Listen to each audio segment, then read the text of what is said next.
네, 이어서 보도록 하겠습니다.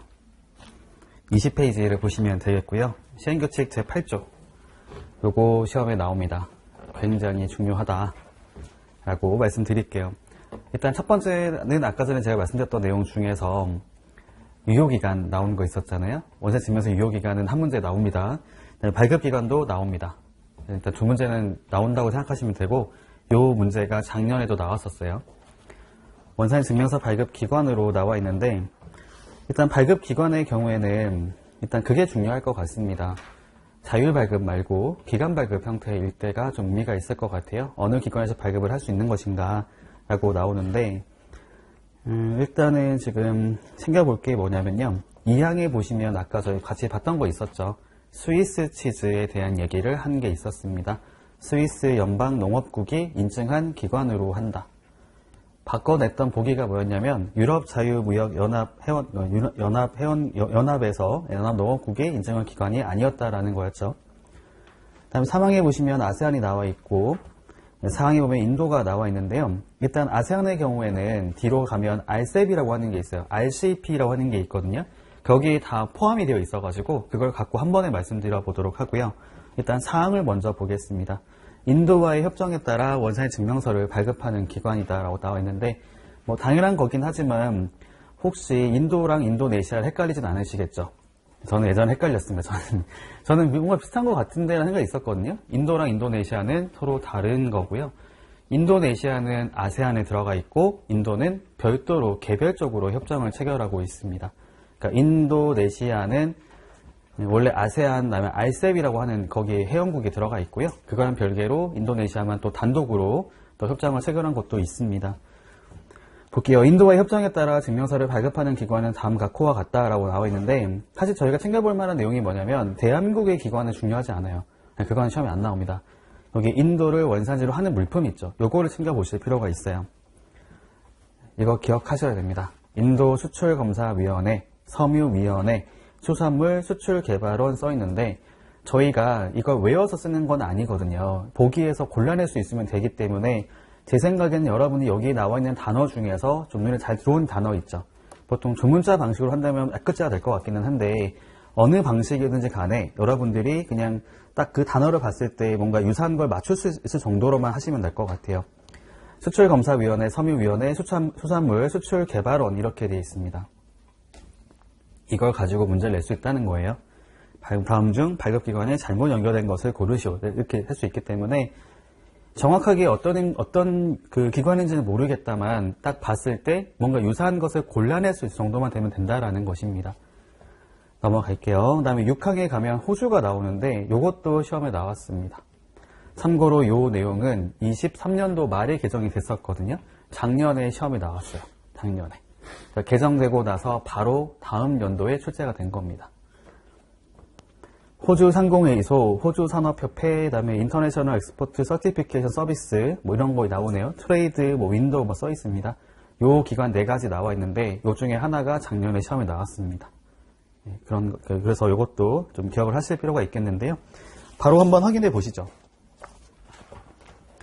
저희 여기 기출문제 뭐 하는 것 중에 첫 번째 문제 있죠. 문제 1번을 한번 보시면 돼요. 7페이지 문제 1번을 보시면은 아까 보셨던 내용이긴 한데 스위스 치즈뿐만이 아니라 호주 나와 있죠. 요거가 시험에 나왔습니다. 맞거든요. 정답은 2번이었습니다. 요렇게 출제가 됐었어요. 근데 밑에 보니까 여기 5번에 보면 이스라엘을 원산지로 하는 물품이 써 있잖아요. 인터내셔널 엑스포트 서티피케이션 서비스 써 있는데 이게 호주에 해당됐던 거였거든요. 이렇게 골라내면 된다는 것입니다. 넘어가도록 하고요. 좀 넘어가 보시죠. 그리고 좀 넘어가 보시면 여기 10항으로 가볼게요. 10항. 10항을 가기 전에 10항 갈게요. 10항. 이스라엘 협정이 나와 있는데요. 여기 1호만 보시면 됩니다. 재무부, 이스라엘 조세당국, 관세국 이렇게 써 있거든요. 요게 작년에 시험에 나왔던 거였어요. 이스라엘을 원산지로 하는 물품의 발급기관이 어딥니까? 라고 맞추는 거 나왔던 건데 뭐 이거 통째로 외운다고 하기보다도 제 생각에는 여러분들이 딱 봤을 때 뭔가 좀 곤란할 수 있을 정도만 되지 않을까라고 생각합니다. 조세당국, 관세국 뭐 써있네요. 재무부. 내려가 볼게요. 11항을 이제 기억하실 필요가 있어요. 11항. RCEP이라고 하는 게 있어요. 영내 포괄적 경제 동반자 협정, RCEP라고 하는 게 있는데, 이게 의미가 있는 게 우리나라하고 일본하고 처음으로 맺은 유일한 FTA입니다. FTA. 유일한 협정이에요. 우리랑 일본이랑은 FTA를 그동안 한 번도 한 적이 없었거든요. 이게 유일한 겁니다. 여기 어느 나라가 들어가 있는 거냐면 아세안 회원국 10개랑 그다음에 호주, 뉴질랜드, 그다음에 중국, 일본입니다. 이게 거의 다 걸려 있는 거죠. 겹쳐 있거든요. 이걸 갖고 정리하면 된다고 말씀드리는 거고요. 요거는 기억을 하셔야 돼요. 요거 시험에 나올 수 있습니다. 11항에 나와 있는 것을 가지고 정리하실 필요가 있는데 굉장히 양이 많아 보이잖아요. 그래서 이게 좀 쉽지가 않은 거긴 해요. 그러니까 저희가 기억할 거는 15호를 제외한 나머지거든요. 대한민국에서 하는, 대한민국의 발급기관을 뺀 나머지가 저희 기억을 해야 되는데, 일단은 겹치는 것들을 모아서 보도록 하겠습니다. 여기 쭉 보니까, 상무부라고 하는 게 보이거든요. 상무부. 2호의 상무부 있죠. 캄보디아. 체크해 볼게요. 2호의 상무부.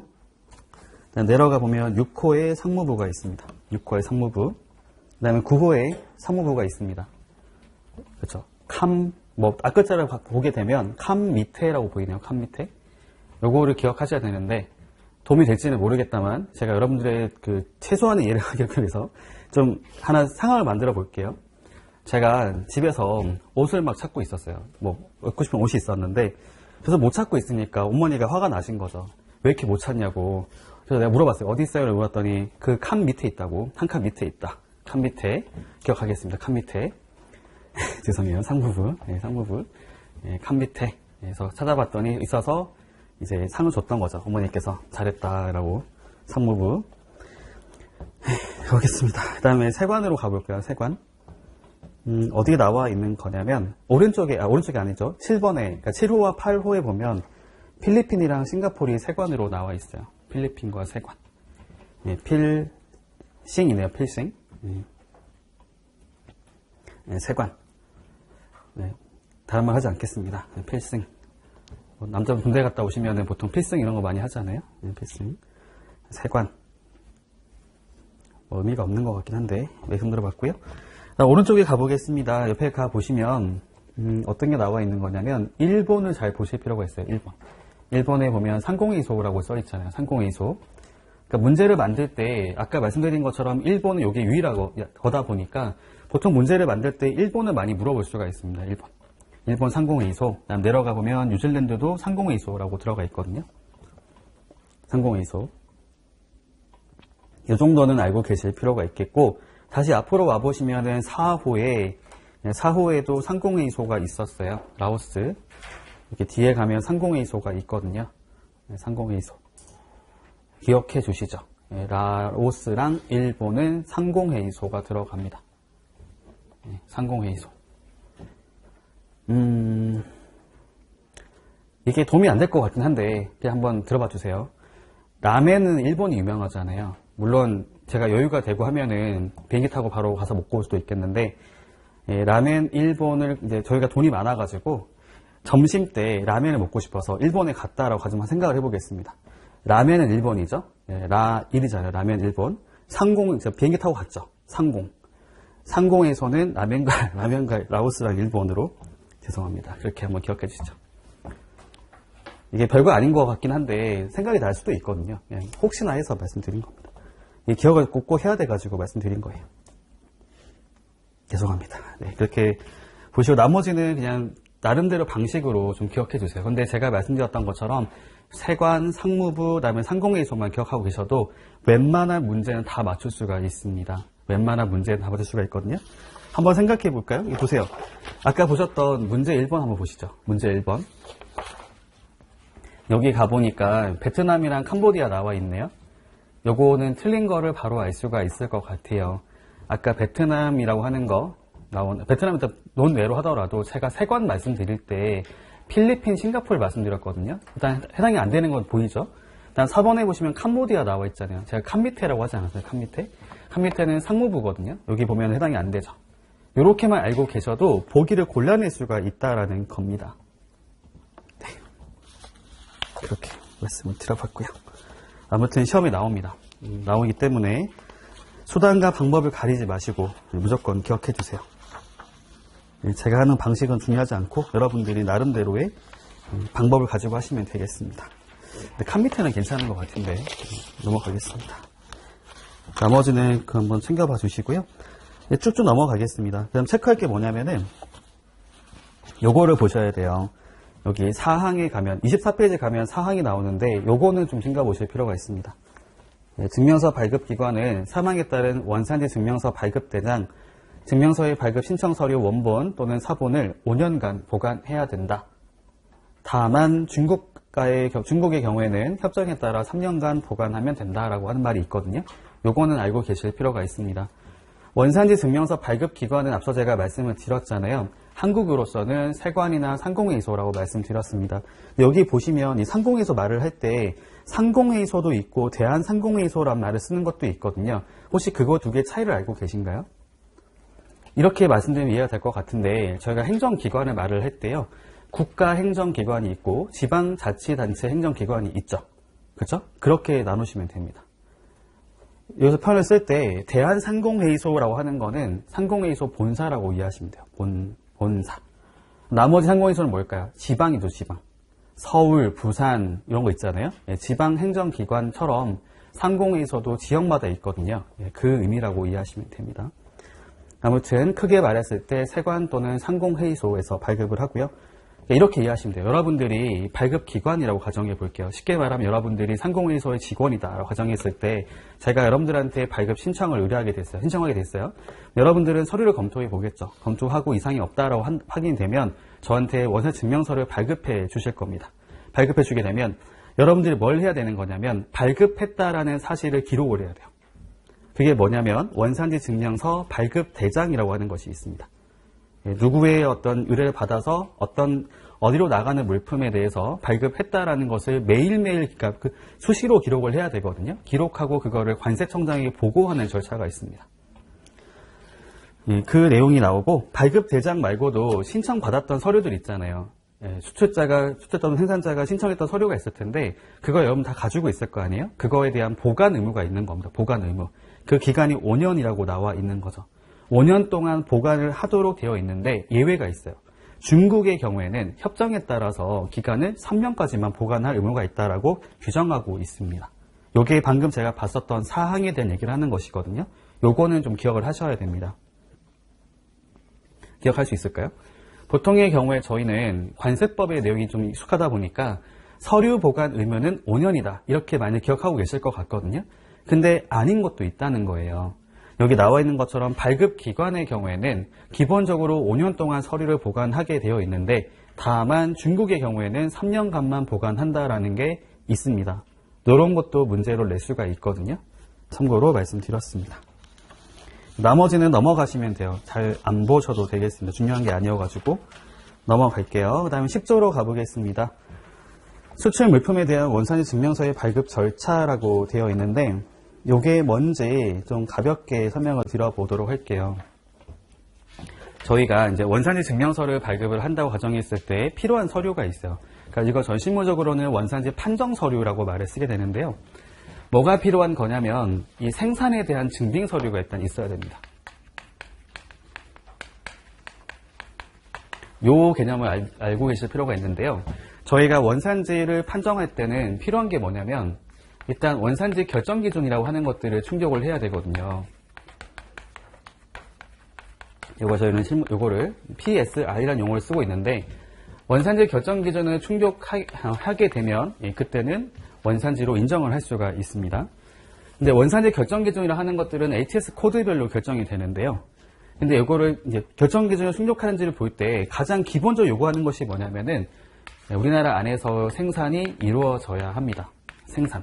생산되지 않은 물건은 원산지 결정 기준을 충족한다 하더라도 원산지로 인정할 수가 없습니다.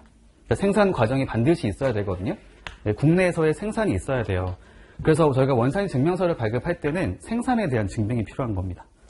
생산했다라는 증빙을 줘야 되거든요. 거기에 뭐가 들어가는 거냐면 BOM이라고 하는 게 있어요. Bill of Material 약자가 되는데요. 소요자재 명세서라는 용어를 사용하고 있습니다. 또는 자재 명세서 이런 말 쓰거든요. 소요된 자재가 뭔지를 나타내는 서류입니다.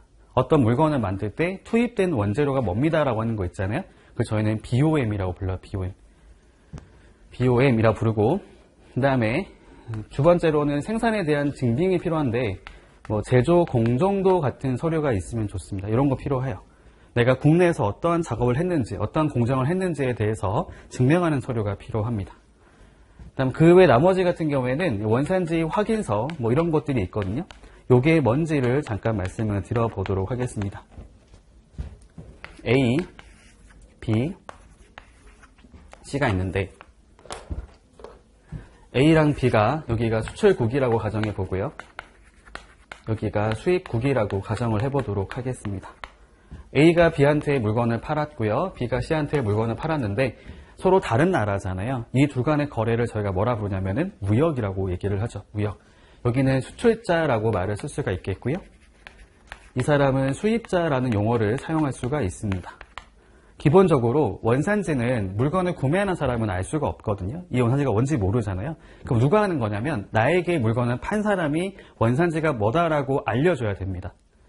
국제 간의 거래를 할 때는 수출자 또는 뭐 제3자가 이 거래하는 물품에 대한 원산지를 증명해 주잖아요. 저희가 뭐라 부르냐면은 원산지 증명서라고 표현을 씁니다. 요걸 가지고 이 수입하는 사람은 원산지 증명서를 믿고 이 수입하는 물품의 원산지가 뭐다라고 해서 혜택을 받는 거잖아요. 그죠? 요런 개념이 있는데 국내 안에서도 우리나라 안에서도 요런 성격을 갖고 있는 서류가 하나가 있어요. 그걸 저희가 뭐라고 부르냐면은 원산지 확인서라고 표현을 씁니다. 원산지 확인서. 같은 개념으로 보시면 돼요. 국제 간의 거래를 할 때 구매를 하는 사람이 그러니까 판매하는 사람한테 받아서 원산지 증명하잖아요. 반대로 국내에서 거래를 할 때도 국내 거래하는 경우에도 이제 물건을 구매하는 사람이 판매하는 사람으로부터 이 확인서를 받으면 원산지 증명서와 같은 효력을 갖습니다. 요걸 믿고 이제 판정을 하는 것이죠. 요게 저희가 뭐라 부르냐면은 공급자라고 불려요. 공급자, 공급받는 자가 되는데 이 사람이 직접 생산한 경우라면 생산자라고 표현을 쓰기도 합니다. 내가 물건을 만들어서 국내에 있는 사람한테 팔았는데 구매한 사람이 원산지가 뭔지를 좀 알려달라라고 하는 원산지 확인서를 발급해 줄 것 요청한 게 있었을 때는 공급하는 사람이 원산지 확인서를 발급해 주면 그걸로 해가지고 이 물품의 원산지가 뭐다라고 입증을 하는 겁니다. 증명을 할 수 있는 사용될 수 있는 거고요. 이걸 가지고 수입자는 수입자한테 원산지 증명서를 발급할 수가 있어요. 개념 이해가 되시나요? 반대로 말을 하면 실제로 이 물품의 원산지가 한국이 맞다 하더라도 원산지 확인서가 없이는 인정받을 수가 없습니다. 여기 반드시 있어야 되거든요. 그래서 원산지 확인서가 필요한 겁니다. 여기 말고 또 들어가는 게 뭐냐면 이제 원산지 소명서라고 하는 것도 있거든요. 원산지 소명서는 말 그대로 이 원산지가 맞다라는 것을 소명하는 서류를 말하는 것인데요. 이 투입된 원재료가 뭐고 내가 어떤 공정을 수행했고 어떤 기준에 따라서 이게 충족이 되기 때문에 이거는 원산지가 한국산이 맞습니다라고 하는 것을 소명하는 서류가 되는데 이거는 보통 수출자 또는 생산자가 작성을 하게 되어 있습니다. 이런 개념이 나오는 것이고 그 내용이 여기 25페이지 보시면 10조에 각 호에 나와 있잖아요. 이런 서류들을 말하는 것입니다. 그러니까 1호에 나와 있는 거는 수출된 사실을 증명하는 서류거든요. 여기 사실 명칭이 잘못된 거예요. 수출신고에 수리필증이라는 용어는 없습니다. 수출신고 필증이 맞는 용어죠. 수출신고 필증 사본을 제출하는 겁니다. 원래 어떻게 되는 거냐면 원산지 증명서를 발급하는 것은 수출신고가 되고 나서부터 가능하거든요. 수출신고 수리가 되기 전에는 원산지 증명서를 발급할 수가 없어요. 발급 자체가 불가능합니다. 다만 수출된 거랑 선적된 건 다르거든요. 수출신고가 먼저 수리되고 나서 그 다음에 선적을 바로 안 할 수도 있는 거잖아요. 그래서 그때는 선적 전이라도 발급을 할 수가 있는 겁니다. 어쨌든 간에 수출신고된 사실이 먼저 있어야 원산지 증명서를 발급할 수가 있기 때문에 1호에 보면은 수출신고가 수리된 사실을 나타낸 서류로 제출할 것을 요구하는 것이죠. 수출신고 필증인데요. 밑에 나와 있는 각목이 있잖아요. 가목, 나목, 다목이 있는데 요거는 다른 어떤 가름할 수 있는 서류들을 말해주고 있는 것입니다. 원칙은 아닌 거죠. 여기 밑에 가봤더니 자유무역 지역의 경우에는 국외반출 신고서 사본이라고 되어 있습니다. 자유무역 지역이라는 것은 저희 관습법이 아니라 다른 법률에 따라서 하는 것이거든요. 그거는 저희 관세청이 아니라 그 산업통상자원부에서 관할하고 있고요. 거기서는 해외 물건 내보내는 것을 국외 반출 신고라고 표현하고 있어요. 관세법상 수출 신고랑 같다고 이해하시면 됩니다. 그 다음에 남옥에 보면 이제 개성공업지구 나오는데 개성공단 폐쇄됐잖아요. 요건 더 이상 이제 활용되지 않는 서류라 보시면 되고, 다목에 보시면 우편물, 탁송품, 별송품 써 있는데 요게 왜 말하는 거냐면 수출 신고가 생략되는 물품들을 말하는 것입니다. 요 내용은 관세법 106조의 2에 가면 거기에 1항에 나왔던 거 기억나실 거예요. 자가사용 물품에 대해서 수출 신고하가 자가사용 물품에 대해서 수출한 것의 경우에도 관세 환급이 가능한 게 있었는데, 그 중에서 수출 신고 생략되는 물건에 대해서 언급한 적이 있었는데요. 거기 보면은 수출 신고를 생략되는 거기 때문에 필증이 나올 수가 없는 거죠. 그걸 가름해가지고 운송 서류 뭐 이런 걸 가지고 환급 신청을 하는 것들이 있었습니다. 그다음 2호에 가면 성품장 또는 거래 계약서가 있고요. 3호에는 원산지 확인서, 4호에 가면 원산지 소명서가 나와 있는 거죠. 이해 좀 될까요? 앞서 말씀드렸던 이런 서류들을 말하는 것입니다. 이런 것들을 발급기관에 제출을 한다라는 것이고요. 그 다음에 쭉 가면 2항에서는 이 제출받았던 서류에 대해서 이제 그 서류만으로 검토가 어려운 게 있다고 했을 때는 추가적인 자료를 달라고 요청할 수 있다는 것인데, 여기 밑에 가 보면 이제 국내 제조 확인서라고 나오는 것이 있는데 요거는 제가 다시 말씀을 드릴게요. 일단 넘어가겠습니다. 그 다음에 쭉 가볼게요. 그 다음 3항에 가서 보면은 이 발급에 대해서 얘기하는 것 중에 하나로서 소급 발급에 대한 얘기를 하고 있어요. 소급 발급. 그러니까 사후 발급을 말하는 것이거든요. 이게 뭔지 가볍게 설명드리겠습니다. 원칙적으로 원산지 증명서라고 하는 거 있잖아요. 그거는 발급 날짜는 선적 날짜부터 시작해서 계산하게 되어 있습니다. 원래 원칙이 뭐냐면 선적할 때 발급하는 게 원칙이에요. 선적할 때 발급하는 게 기본 원칙이고, 예외적으로 선적 전이라도 선적 후라도 발급할 수 있도록 해주고 있긴 하거든요. 선적 전에 발급하는 것은 사실 크게 문제 삼지는 않는데, 문제가 되는 거는 선적 이후에 발급하는 게 문제가 됩니다. 선적한 이후에 발급한다고 해서 요걸 저희는 소급 발급이라고 말을 쓰거든요. 그러니까 선적한 이후에도 발급을 할 수 있는데 이 기간이 정해져 있어요. 1년을 넘을 수가 없습니다. 1년. 여기 그 말을 쓴 거예요. 보세요. 3항에 보시면 쭉 나열되어 있고요. 거의 끝에 나오는데 수출 물품의 선적일부터 1년 이내에는 원산지 증명서의 발급을 신청할 수 있다라고 되어 있잖아요. 요 기간 넘어가게 되면 사후의 발급이 불가능합니다. 사후 발급이 불가능합니다. 요거는 한국의 기준을 말씀드리는 거고요. 참고로 말씀드리면 다른 나라 같은 경우는 각 국가의 국내 법에 따라서 규정을 정하고 있는데, 중국과 같은 나라들은 사후 발급을 거의 안 하려고 합니다. 선적된 이후에 발급을 할 수 있음에도 불구하고 발급을 잘 안 해주려고 해요. 어떤 일이 발생할 수 있을까요? 이해관계 충돌이 발생할 수가 있습니다. 한국에 있는 수입자는 사후 적용을 하고 싶었던 거예요. 협정관세 적용 신청할 때 수입신고 수리일부터 1년까지 할 수 있었잖아요. 내가 수입 시점에 시효가 없었기 때문에 제출을 못했었지만 다시 발급 받아서 갖고 오면 사후라도 협정관세 적용 신청 가능하잖아요. 그런데 상대 국가인 중국에서 안 해주려고 하는 겁니다. 이런 일이 생길 수가 있거든요. 이런 것들 때문에 트러블이 좀 많이 발생을 해요. 왜 안 되냐, 규정 있는 거 아니냐 말을 하더라도 이제 그런 말이 있죠. 이 뭐니가 좀 있어야 이걸 가지고 요구하고 발급해주는 그 해관도 있습니다. 요게 좀 힘든 것 같아요. 각 국가마다 특성이 달라가지고 돈을 달라고 하는 데도 있고 아니면 아예 불가능하다라고 하는 나라들도 있습니다. 이런 것들 때문에 실무적으로 많이 좀 어려움이 있어요. 아무튼 사후 발급은 우리나라에서는 1년까지만 발급할 수 있다라는 겁니다. 다음에 4항으로 가볼게요. 증명서 발급 기관을 쭉 보니까요, 적정 여부를 확인할 수 있는데, 다음 각 호의 어느 하나에 해당하는 경우에는 쭉 가봤더니 방문하여 확인할 수 있다는 표현이 있어요. 이걸 저는 현지 확인이라고 말을 씁니다. 현지 확인. 이 말이 뭐냐면요, 원칙적으로는 발급기관에서는 원산지 증명서를 발급할 때는 서류로만 심사해서 발급하게 되어 있어요. 서류. 아까 말씀드렸던 BOM, 제조 공정도 이런 거 있었잖아요. 이런 서류를 가지고 판단해서 발급하게 되어 있는데, 그거에 대한 예외가 이거라 보시면 됩니다. 직접 가봐야겠다는 거예요. 직접 방문해 봐야겠다. 생산하는 곳에, 공장에 가봐야겠다고 하는 겁니다. 이게 저희는 현지 확인이란 말을 쓰거든요. 그게 왜 가는 거냐면 서류만 가지고는 심사가 어렵다는 것입니다. 밑에 보면 각호가 나와 있잖아요. 이 사유들은 시험에 나올 수가 있어요. 현지 확인이 필요한 경우로 해서 출제가 될 수 있는 주제입니다.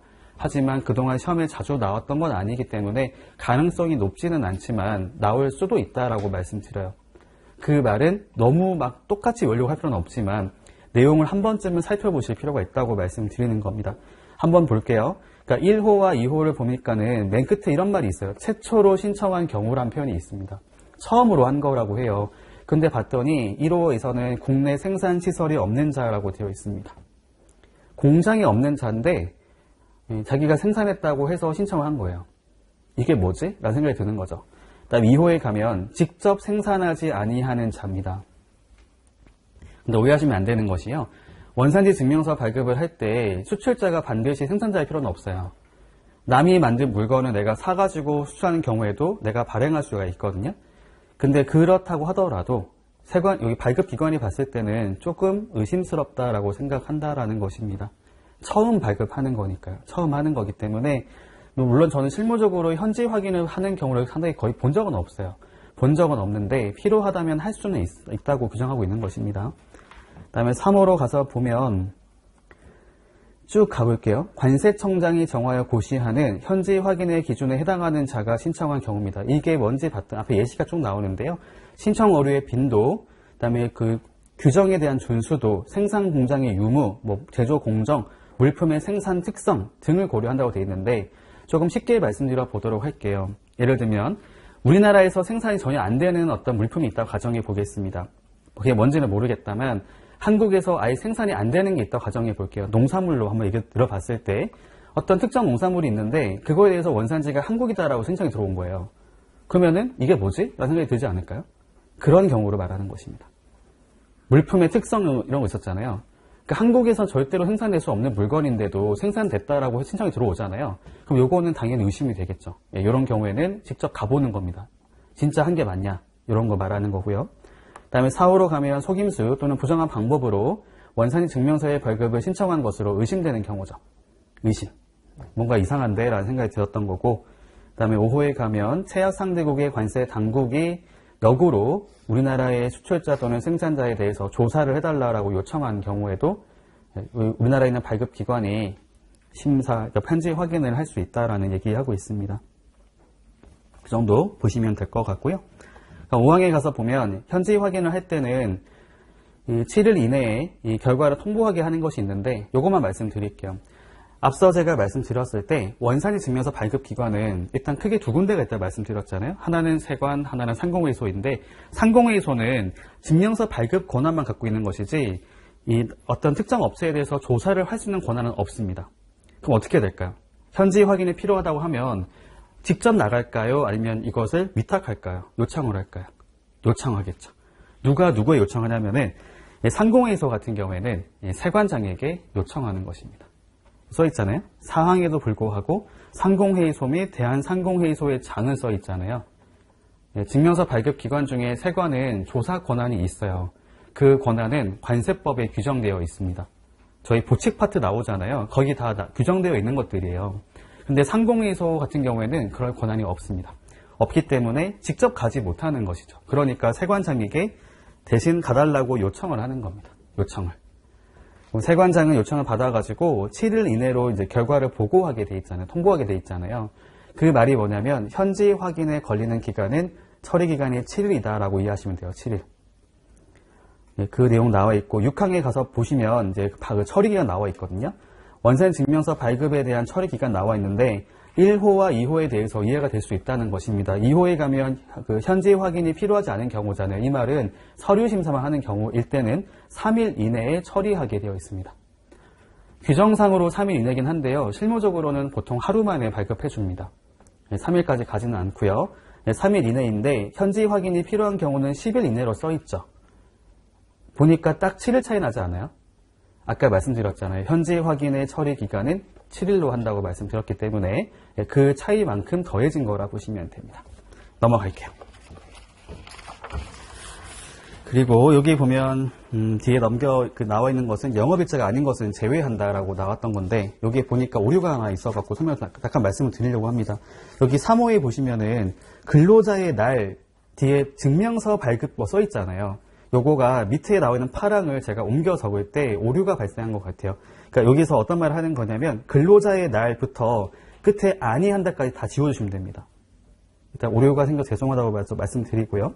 요게 보정에 대한 얘기를 하는 것인데, 요게 원래 파랑에 있는 내용인 것인데, 파랑에는 규정이 들어가 있는데요. 제가 이거를 편집을 할 때 위에다가 금호를 잘못 붙여놓은 게 있었더라고요. 요것만 좀 지워주시죠. 요 규정은 없는 거고, 뒤에 파랑이 들어가는 내용이라고 보시면 돼요. 죄송합니다.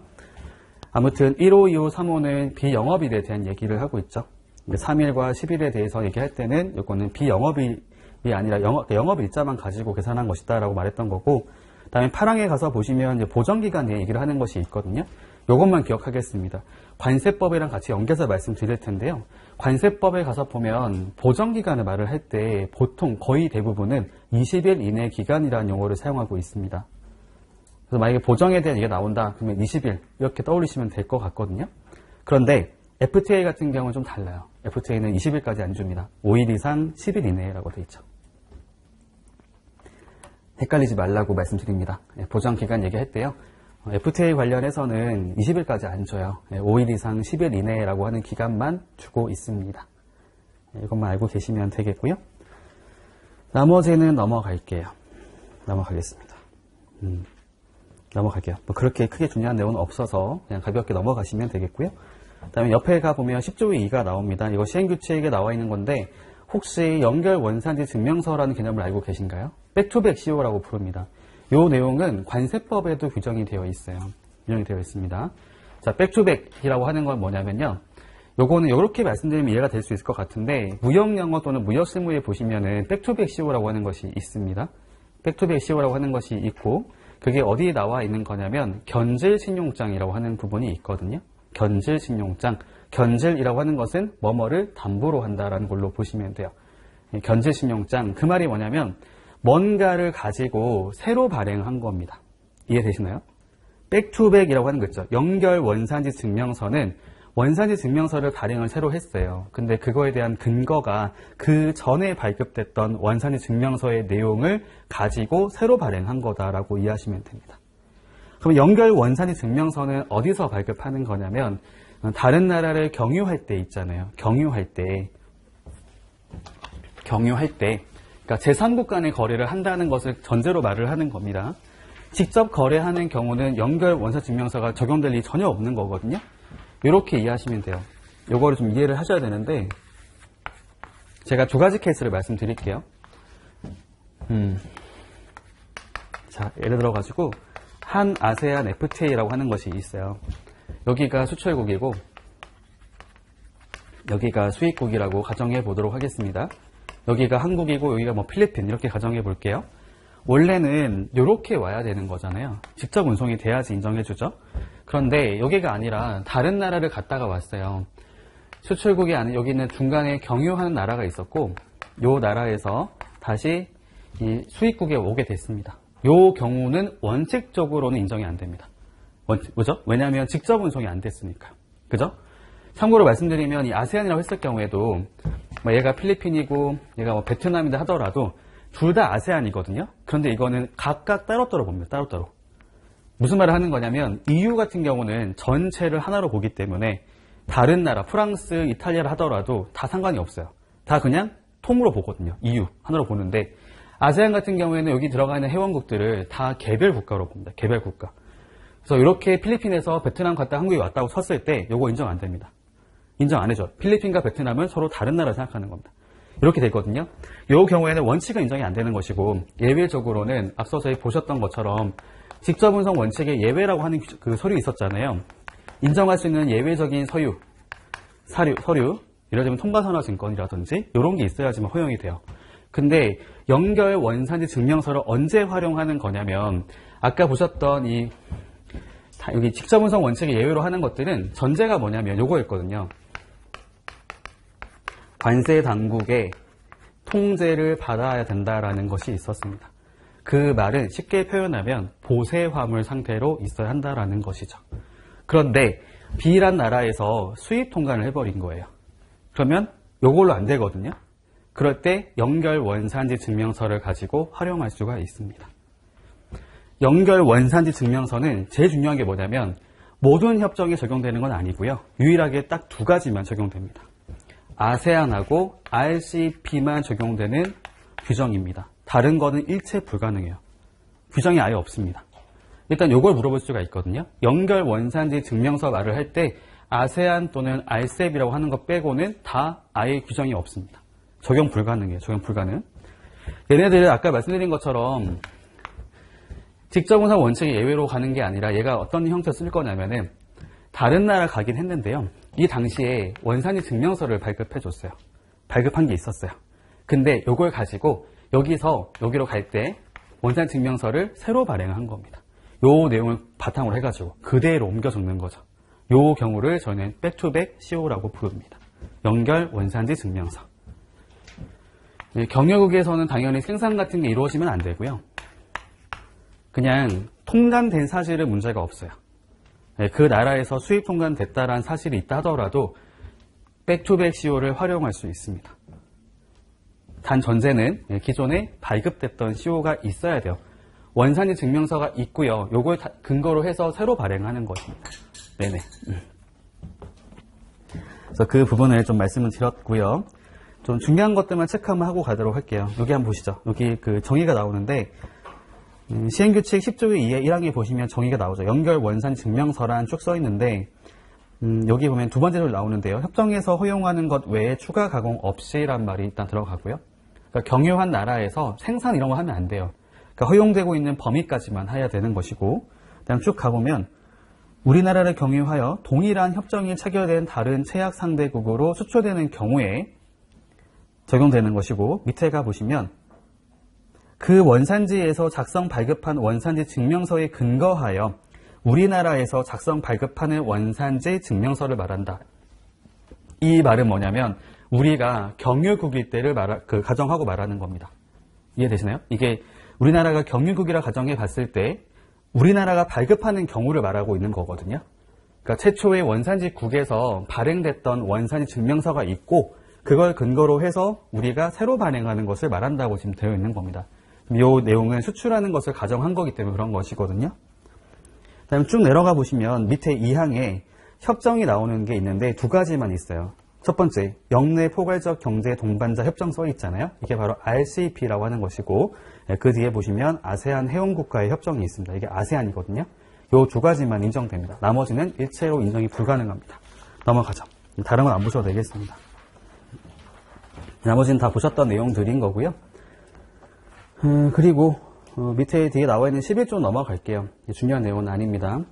앞서 보셨던 이제 관세청장이 증명서 발급 기관에 대해서 자료 제출을 요구하거나 뭐 지도 감독을 할 수 있다라고 하는 내용을 세부적인 내용을 적은 건데 처음에 잘 안 나오니까 넘어가시면 되겠고요. 그다음에 12조로 가면 이제 원산지 확인서가 나오는데 원산지 확인서하고 그다음 그 뒤에 보면 13조에 국내 제조 확인서라고 하는 게 나오거든요. 요게 개념이 뭔지를 잠깐 말씀을 드려볼게요. 설명을 드리겠습니다. 성격이 유사하게 보이긴 하지만 다른 서류거든요. 앞서 제가 원산지 확인서가 뭔지를 말씀을 드렸었잖아요. 원산지 확인서는 사실상 이제 국내에서의 원산지 증명서라고 이해하시면 되거든요. 물건을 구매한 사람, 공급받는 사람이 공급하는 사람으로부터 원산지가 뭔지에 대한 확인을 받은 서류라 보시면 되는데 얘 특징이 뭐냐면은 얘는 물품만 기재할 수 있습니다. 원산지 확인서에는 물품만 기재할 수가 있어요. 기재할 수가 있고 그리고 요거에 대해서는 용역은 기재가 불가능합니다.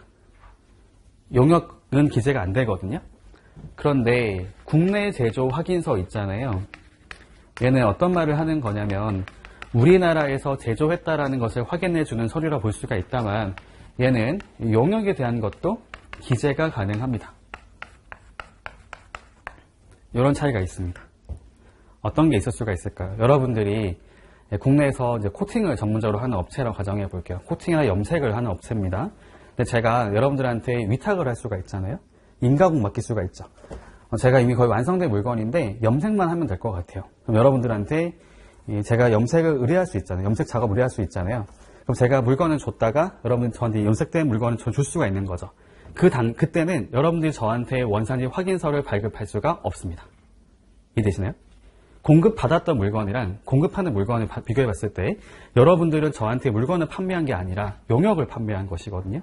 그렇죠? 코팅이라고 하는 용역을 지금 거래한 거 아닌가요? 요거는 원산지 확인서에 기재할 수가 없어요. 요 경우일 때 국내 제조 확인서로 요걸 보충한다고 보시면 됩니다. 용역에 대해서 수행한 거를 증명하시면 돼요. 요게 왜 필요한 거냐면은 원산지 결정 기준 중에 보시면은 그런 게 있거든요. 충분한 가공을 했는가를 따져봤을 때 제조 공정을 수행한 거를 따지는 것도 있지만 요것도 있거든요. 부가가치 기준이라고 하는 거 보면은 국내에서 발생한 부가가치를 가지고 판정을 하잖아요. 이 부가가치 안에 용역도 당연히 포함이 된단 말이에요. 이런 것들을 확인하기 위해서라도 필요한 서류가 될 수가 있습니다. 일단 그렇게 가볍게 알고 계시면 되고요. 그리고 여기 12조 2항에 가보겠습니다. 그러니까 1항은 이제 원칙적으로는 원산지 확인서, 국내 제조 확인서는 개별 건별로 발급하는 것이 원칙인 것인데 이 두 가지 모두는 포괄로 발급할 수가 있어요.